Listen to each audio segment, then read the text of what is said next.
will lift up your face without shame. You will firmly stand with no fear inside. You will surely forget your troubles and pain, recalling them only as waters gone by. Why do we worry?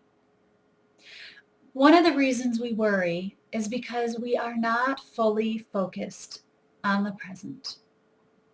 We think a lot about what happened in the past, and we worry about what will happen in the future. What if this happens?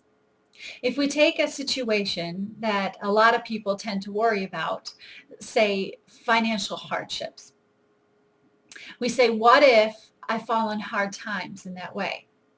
What we're doing is we're making a projection of ourselves in the future. It's visual because this is all happening in our mind, a picture of ourselves dealing with this situation in the future. And this is what I would do, and this is what I do, and so on and so on.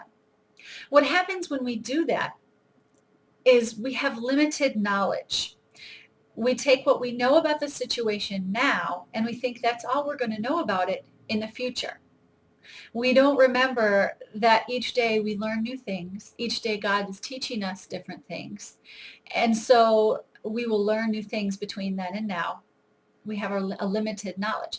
Another thing that happens is when we visualize ourselves dealing with this situation, we are alone.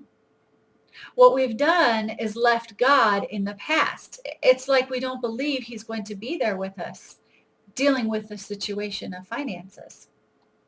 But God has said that he will never leave us, never forsake us, and that he's our helper in times of trouble. He will be beside us every step of the way, no matter what we're dealing with. He will always be there to help. We don't think about the blessings he may put in our paths between now and then, the people, the situations, how circumstances could change. Our goal in that instance is to solve the problem. What would I do if?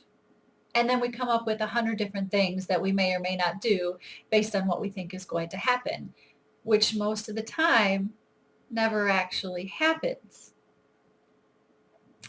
But we have our goal. We think that's what we need to do, is to solve the problem. But God has asked us to trust him today,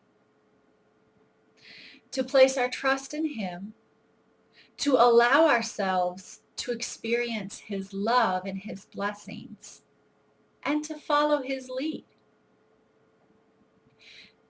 We're not doing that if we're picturing ourselves alone in the future. We're focused then and not on now. So my goal should be learning more about him, letting him love me, learning to trust him more today, and realizing he's going to be with me every step of the way in the future. This is what author Sarah Young in the book Jesus Calling calls living within the confines of today.